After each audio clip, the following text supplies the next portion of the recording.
intentioned but deeply misguided kindling of Tai Lung's ego that caused him to turn out as evil as he did. It's why, after a verbal confrontation and a fight with incredible art direction and intensely dramatic shots, like seriously, why does this movie go so hard for real? We get this last moment between them, where Tai Lung mockingly demands to know how proud of him Shifu is. And Shifu solemnly expresses how proud he was, and how his pride blinded him from what he was turning Tai Lung into. The power in this scene derives from Shifu fully taking responsibility for ruining Tai Lung's life with empty promises, and finally telling Tai Lung he's sorry. And this one reaction shot of Tai Lung, this right here, that's the best shit in the whole film. It's the look of someone who, despite all the evil they've done, has nonetheless been genuinely touched by the apology. The acknowledgement of negligent wrongdoing that set them down this dark path that they never expected to receive. You even see his eyes start to well up before he realizes he's gone too far to turn back now, and insists that he doesn't want Shifu's apology. But the eyes don't lie. Hearing a parent admit that they failed you, instead of blaming you for your own shortcomings, is some pretty powerful stuff, and is especially rare to hear in a movie for kids. And yet, Tai Lung is too far gone, too consumed by his hatred, and too entrenched in the pursuit of the power he was wrongfully promised. He wants his scroll. So Po shows up and they fight over it and blah blah blah, other cool thematic stuff is revealed through their contrasting reactions to the scroll or something, blah blah blah, let's discuss. Now that we've covered Po and Tai Lung's journeys over the course of the film, it's time to bring it all home and compare their reactions to getting what they've always wanted. The source of limitless power, the Dragon Scroll! Okay, so before we get to that, there's a really good scene earlier in the movie with Oogway, which I know is kind of a redundant sentence because every single scene with Oogway is automatically really good, but it's the scene where Oogway tells Shifu that he needs to let go of the illusion of control. Shifu has tried in vain to train Po the usual way, to implement the same level of control that he had during the training of Tai Lung in the Furious Five.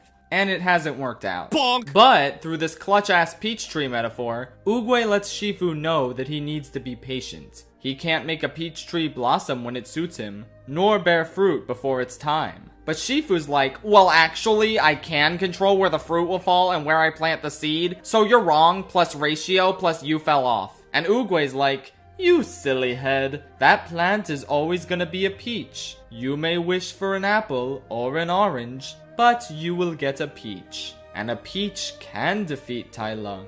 If you believe in it, you just gotta believe! Then Oogway dies, and the music is fucking phenomenal. Hans Zimmer and John Powell really pop the fuck off and contribute to one of the most beautiful moments in the entire trilogy. Everyone loves this scene, and I'd be remiss to not mention it at some point. After this, we get that scene where Po finally lets all his insecurities out to Shifu, and then the next day, we see Po accidentally performing some advanced kung fu maneuvers in order to get food. Except, there are no accidents. Are there? No. Shifu finally understands the meaning of Oogway's thrice-repeated message, and this is how it finally clicks for him that he can train Po by meeting the panda on his own wavelength and instructing him in a way he'll actually respond to.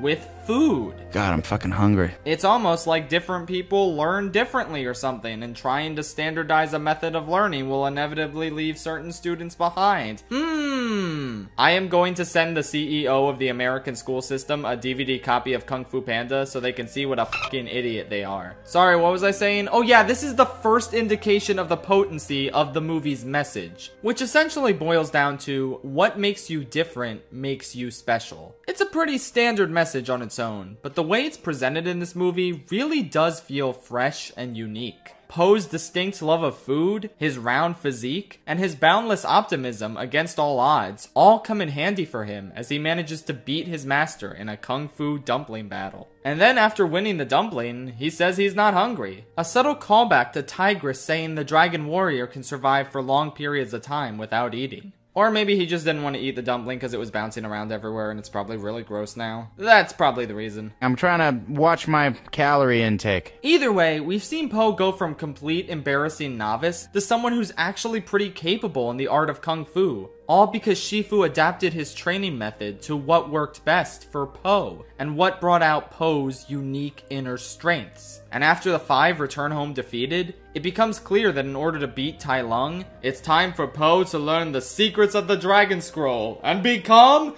immortal! But upon opening it... What the fuck?! Yep, this bitch empty. Yeet. Everyone is justifiably really confused and scared, since they all believe that Po is no match for Tai Lung without the sort of supernatural power they assume the scroll would give him. And it's a perfectly reasonable assumption. Tai Lung seems utterly unstoppable, and if the Furious 5 couldn't beat him, how can Po do it without any special ability? So they evacuate the valley and Po returns home to Noodle Dad James Hong, who sees how upset Po is and tries to cheer him up by telling him the secret ingredient of his secret ingredient soup. And it's also nothing. There's no need for any sort of special sauce or secret ingredient, because to make something special, you just have to believe it's special. Like Oogway did when he selected Po and insisted it was no accident. Like Shifu did when he finally put his preconceived notions about Po aside and trained him in the way that brought out his special attributes. And now it's time for Po to come full circle, let go of his doubts, deny his imposter syndrome, and finally tell himself that yes, he does deserve the title of the Dragon Warrior. He stuck with his passion, he put in the work, and he earned the title that no one, not even he, thought he could live up to. If his dad can make plain old noodle soup taste unbelievably amazing, then why can't he, a big, fat panda, become the legendary Kung Fu master he always aspired to be? Wait, you motherfucker! So Po arrives to save Shifu and do battle with Tai Lung, keeping the Dragon Scroll out of his hands by utilizing the unconventional abilities that make him special. A perfect reflection of everything he's learned throughout his training process. Ultimately, however, Tai Lung knocks him down and finally seizes the scroll for himself, opening it up to once again reveal nothing. He's obviously shocked, but Po gently explains the scroll's meaning to him, how there's no secret ingredient, and that it's just him. And where Po found the power to believe in his own strength through this revelation, Tai Lung just can't do that. His entire life, he believed in the promise of greater power, some sort of ability the scroll would bestow upon him in order to make him truly unstoppable. His rejection of the true nature of the Dragon Scroll speaks to his inability to accept his true self and come to terms with who he truly is, as Po has. By pushing past his self-doubt and returning to fight Tai Lung without any quote-unquote mystical power in tow, Po proved himself to be the true Dragon Warrior.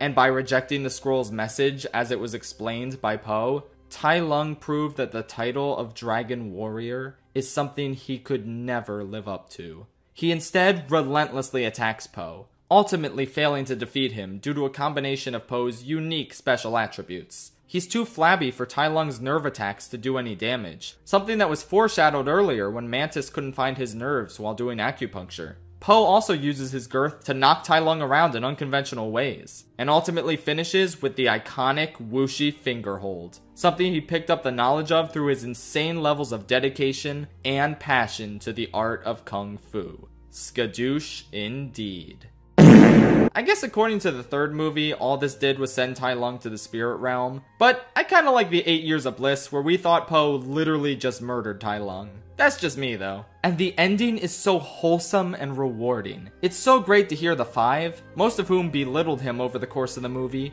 finally showing their respect and calling him master. It's so great to see Shifu finally find inner peace, with the mistake he made with Tai Lung finally resolved now that he trains the true Dragon Warrior.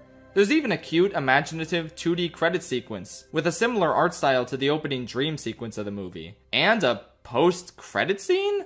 I literally did not know this movie had a post-credit scene until this year when I started working on this video. Who knew? I wonder if this video will have a post-credit scene. The answer is no, but let's move on to the conclusion. Is it possible for a critically acclaimed blockbuster that spawned an entire franchise to be a bit underrated? Cause that's how I feel about Kung Fu Panda. It's obviously still talked about and still beloved by a ton of animation fans, but I feel like not enough people give credit to how artistically special it is under the surface of its goofy premise and silly jokes. It legitimately stands as one of the most impressive animated action films ever made. At the very least, it's definitely got the best action in DreamWorks' entire catalog, even outdoing its 2 sequels in this department. It also offers compelling character drama for both its hero and villain, wonderful music, excellent art direction, good humor, just pretty much everything you could ever want in a movie. I'm sure you've already seen it before, but maybe give it a rewatch because it holds up exceptionally well, and I would love to see more people discuss its dramatic strengths. Speaking of dramatic strengths, you better believe I'm going to talk about Kung Fu Panda 2 sooner or later. That's a movie I absolutely have no trouble calling underrated, so stay tuned for that. And then I guess I'll talk about 3 as well. I mean, sure, why not? Good night, Valley of Peace.